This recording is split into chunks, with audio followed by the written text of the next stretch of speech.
ବଜ୍ରକିଳା କହେ। ବଜ୍ରକିଳା କହେ। ଆଜି ବିଜୁ ଜନତା ଦଳ ବିଜୁଙ୍କ ପାଇଁ କାଳ, ତାର ଆଜି ସପ୍ତମ ଅଧ୍ୟାୟ। এই সপ্তম অধ্যায়ে ଆମେ ଆଜି ଓଡ଼ିଶାର କଳିଙ୍ଗ ପୁତ୍ର, କଳିଙ୍ଗ ଷଣ୍ଢ ଯାହାକୁ କୁହାଯାଏ, ସେ ହେଉଛନ୍ତି ବିଜୁ ପଟ୍ଟନାୟକ। ସେ ଓଡ଼ିଶାର ଏକ ଇତିହାସ ରଚନା କରିଥିଲେ। ସେ ନବୀନ ନିବାସରୁ ସଚିବାଳୟ ସାଇକେଲରେ ଆସିଥିଲେ, ରିକ୍ସାରେ ଆସିଥିଲେ, ଆଉ ରାଜ୍ୟ ସରକାରଙ୍କର ସମସ୍ତ କର୍ମଚାରୀମାନଙ୍କୁ ନିର୍ଦ୍ଦେଶ ଦେଇଥିଲେ ଯେ ତମେମାନେ ପ୍ରତି ରବିବାର ଦିନ କେହି ସରକାରୀ ଗାଡ଼ି ବ୍ୟବହାର କରିବ ନାହିଁ। ତାହା ସମସ୍ତ କର୍ମଚାରୀ ବିଜୁବାବୁଙ୍କ ନିର୍ଦ୍ଦେଶରେ ଅକ୍ଷରେ ଅକ୍ଷରେ ପାଳନ କରିଥିଲେ। ତାପରେ ଆସିଲେ ଜାନକୀ ବାବୁ ସରକାର 95ରୁ 2000। ଜାନକୀ ବାବୁ ବିଜୁବାବୁଙ୍କୁ ବହୁତ ସମ୍ମାନ ଦିଅନ୍ତି, ତେଣୁ ସିଏ ବିଜୁବାବୁଙ୍କ କଥାକୁ ପାଳନ କରି ତାହା କଲେ। 2000 ମସିହା ପରେ ବିଜୁଙ୍କ ନାମରେ ତିଆରି ହୋଇଥିବା ଦଳ ବିଜୁ ଜନତା ଦଳ, ଯିଏ ବିଜୁଙ୍କ ପାଇଁ କାଳ, ସେ ଦଳ ଭୁଲିଗଲେ ଯେ ବିଜୁବାବୁ କ'ଣ ଗୋଟେ ନିୟମ ପାଳନ କରିଥିଲେ। ସେ ନିୟମଟାକୁ ସେମାନେ ଭୁଲିଗଲେ। ରବିବାର ସରକାରୀ ଗାଡ଼ି ବ୍ୟବହାର ହେଲା। ବିଜୁବାବୁ ଆସିଲା ବେଳେ ନବୀନ ନିବାସରୁ ସଚିବାଳୟ ସାଇକେଲରେ ଆସିଥିଲେ। ତାଙ୍କୁ ପ୍ରୋଟେକ୍ସନ୍ କିଛି ଦରକାର ନଥିଲା, ପୋଲିସ କିଛି ଦରକାର ନାହିଁ। ଆସନ୍ତି ଆବେ ଯାବେ ଚାଲବେ ସାଇଡ୍ ହେବେ, ବଢ଼ିଆ ବଢ଼ିଆ କଥା କହି ଲୋକଙ୍କୁ ସାଇଡ୍ କରି ଆସନ୍ତି। କିନ୍ତୁ ତାଙ୍କ ସୁପୁତ୍ର ନବୀନ ପଟ୍ଟନାୟକ ଘରୁ ବାହାରିଲା ବେଳେ 12-14ଟି ଗାଡ଼ି ଆଗରେ ପଛରେ କେଁ କାଁ କରିକି ଆସନ୍ତି। ରାସ୍ତା କଡ଼ରେ ଲୋକ ହୁଅନ୍ତୁ, ରୋଗୀ ହଉ, ବୃଦ୍ଧ ହଉ, ଅଟିକି ରହିବେ। କାହିଁକି ନା ଓଡ଼ିଶାର ମୁଖ୍ୟମନ୍ତ୍ରୀ ସ୍ୱନାମଧନ୍ୟ ନବୀନ ପଟ୍ଟନାୟକ ଆସୁଛନ୍ତି। ତେଣୁ ରୋଗୀ ପଛକେ ଆମ୍ବୁଲାନ୍ସରେ ମରିଯାଉ, କିନ୍ତୁ ନବୀନ ବାବୁ ସଚିବାଳୟରେ ପହଞ୍ଚିବା ଦରକାର। ସିଏ ହେଲେ ବିଜୁବାବୁଙ୍କର ଦ୍ୱିତୀୟ ପୁତ୍ର। ତେଣୁ ବିଜୁବାବୁକୁ କଳିଙ୍ଗ ଷଣ୍ଢ କୁହାଯାଉଥିଲା, ଆଙ୍କୁ କ'ଣ କୁହାଯିବ? ତେଣୁ ସେଇଟା ଆମେ ଏବେ ପ୍ରକାଶ କରୁନାହୁଁ। କାହିଁକି ନା ଯେତେବେଳେ ସେ ଗୋଟେ ଓଡ଼ିଶାର ମୁଖ୍ୟମନ୍ତ୍ରୀ ଅଛନ୍ତି, ତାଙ୍କୁ ସମ୍ମାନ ଜଣାଇ ଏଭଳି ଜିନିଷ କହିବାଟା ଉଚିତ ହେବ ନାହିଁ। କିନ୍ତୁ ଏହି ନବୀନ ସରକାରରେ ଗୋଟେ ନୂଆ କାର୍ଯ୍ୟକ୍ରମ ଆରମ୍ଭ କଲେ।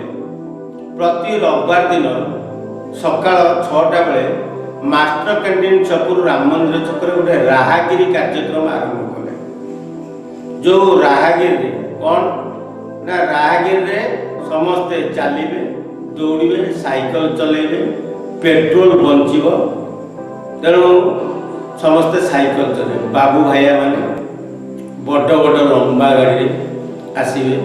ମାଷ୍ଟର କ୍ୟାଣ୍ଟିନ୍, କଂଗ୍ରେସ ଭବନ 3 ନମ୍ବର ଗଳି ଭିତରେ ଗାଡ଼ିକି ଲୁଚେଇ ଦେଇ ଆସିବେ। ଆସି ଜୋତା, ହାଫ୍ ପ୍ୟାଣ୍ଟ, ହାଫ୍ ଗଞ୍ଜି ପିନ୍ଧି ମାଷ୍ଟର କ୍ୟାଣ୍ଟିନ୍ରୁ ରାମ ମନ୍ଦିର ଭିତରେ ଦୌଡ଼ା ଦୌଡ଼ି କରିବେ। କ'ଣ ନା ଆମେ ତେଲ ବଞ୍ଚଉଛୁ, ପଲ୍ୟୁସନ୍ ରକ୍ଷା କରୁଛୁ। ଆରେ ବାବୁ, ତମେ ତ ଆସିଲ 4 ଚକିଆରେ, ଏଠି କ'ଣ ଆମକୁ କହୁଛ ତମେ ଯେ ପଲ୍ୟୁସନ୍ ରକ୍ଷା କର? ତେଣୁ ବିଜୁବାବୁଙ୍କର ଗୋଟେ ଦୂରଦୃଷ୍ଟି ଥିଲା। ବିଜୁବାବୁ ଜାଣିଥିଲେ ଆଗାମୀ ଦିନରେ ଭାରତ ବର୍ଷରେ ପେଟ୍ରୋଲ ସମସ୍ୟା ଦେଖାଦେବ, ପ୍ରଦୂଷଣ ବଢ଼ିଯିବ। ତେଣୁ ସେ ଦୂରଦୃଷ୍ଟିକୁ ରଖି ସେ ଯେଉଁ ନିୟମ କରିଥିଲେ, ସେ ନିୟମକୁ ସମସ୍ତେ ଉଲ୍ଲଂଘନ କଲେ। ଯଦି ତାଙ୍କରି ନିୟମ ମାନି ଚାଲିଥାନ୍ତେ, ଆମେ ଆଜି ପେଟ୍ରୋଲ ଲିଟରଟା 75 ଟଙ୍କା ଦେଇ କିଣୁନଥାନ୍ତେ, ଆମେ 35 ଟଙ୍କା 40 ଟଙ୍କାରେ କିଣୁଥାନ୍ତେ। ତାଙ୍କ କଥା ଆମେ ସମସ୍ତେ ଭୁଲିଗଲୁ। ତେଣୁ ଆଜି ଭୁବନେଶ୍ୱର ସହର ପଲ୍ୟୁସନ୍ ମୁକ୍ତ ହୋଇପାରିଲା ନାହିଁ। ପଲ୍ୟୁସନ୍ ଏତେ ଜୋରରେ ବଢ଼ିଗଲା, କାହାକୁ କେଉଁ ରୋଗ ବ୍ୟାପିଲା ପଲ୍ୟୁସନ୍ ଜରିଆରେ।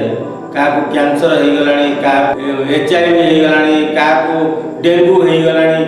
ଏସବୁ ପଲ୍ୟୁସନ୍ କାର୍ଯ୍ୟକ୍ରମରେ ମଶା ଏତେ ଜୋରରେ ମାତିଲେ ଯେ ରାଜଧାନୀ ଭୁବନେଶ୍ୱର ସହର ମହାନଗର ନିଗମ ମେୟର ଅନନ୍ତ ନାରାୟଣ ଜେନା ହେଉଛନ୍ତି ତାର ସର୍ଭେ ସର୍ବା, ଯିଏ ଭୁବନେଶ୍ୱରକୁ ସରସ ସୁନ୍ଦର ଗଢ଼ି ତୋଳିବା ଲାଗି 10 ବର୍ଷ କାଳ ମାଡ଼ି ବସିଛନ୍ତି ସେ ଗାଡ଼ିଟାକୁ।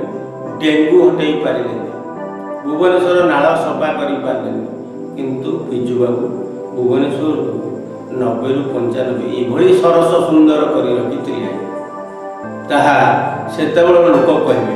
ଆଜି ବି ଯେଉଁମାନେ ବିଜୁବାବୁଙ୍କର ସମକକ୍ଷ ଲୋକ, ପାଖାପାଖି ଲୋକ, ସେଇ ବୟସର ଲୋକ ଅଛନ୍ତି, ସେ ଏବେ ବି କହୁଛନ୍ତି ଯେ ବିଜୁବାବୁ ହେଉଛନ୍ତି ବିଜୁବାବୁ। ସେଥିପାଇଁ ତାଙ୍କୁ ଆମେ କଳିଙ୍ଗ ଷଣ୍ଢ କହୁଥିଲୁ। ଆମେ ଜାଣିନଥିଲୁ ଏଠି ବିଦ୍ୟୁତ୍ କାଟ କେମିତି ହୁଏ, ଏଠି ପାଣି ପଶି ବନ୍ୟା ପ୍ଲାବିତ ରାଜଧାନୀ ହୁଏ, ତାହା ଆମେ ଦେଖିନଥିଲୁ। କିନ୍ତୁ ବିଜୁବାବୁଙ୍କ ପୁତ୍ର ନବୀନ ବାବୁ ଓଡ଼ିଶା ଶାସନ 18 ବର୍ଷ କରିବା ଭିତରେ ଓଡ଼ିଶାର ରାଜଧାନୀକୁ ଏଭଳି ପଲ୍ୟୁସନ୍ କଲେ, ଏଭଳି ବନ୍ୟା ପ୍ଲାବିତ କଲେ ଯେ ଭୁବନେଶ୍ୱରବାସୀ ହାହାକାର ହେଲେ। ତେଣୁ ବିଜୁବାବୁଙ୍କ ନାଁଟାକୁ ଆଉ ଏତେ ଅପପ୍ରଚାର ନ କରି, ହେ ନବୀନ ପଟ୍ଟନାୟକ, ତମେ ବିଜୁବାବୁଙ୍କ ନାମକୁ ସେମିତି ସୁନାକ୍ଷରରେ ଲେଖି ରଖ, ତାଙ୍କ ନାଁକୁ ଆଉ ପଲ୍ୟୁସନ୍ କର ନାହିଁ, ଆଉ ନଷ୍ଟ କର ନାହିଁ। ଆମେ ଆପଣଙ୍କୁ ଅନୁରୋଧ କରୁଛୁ। ଜୟ ଜଗନ୍ନାଥ।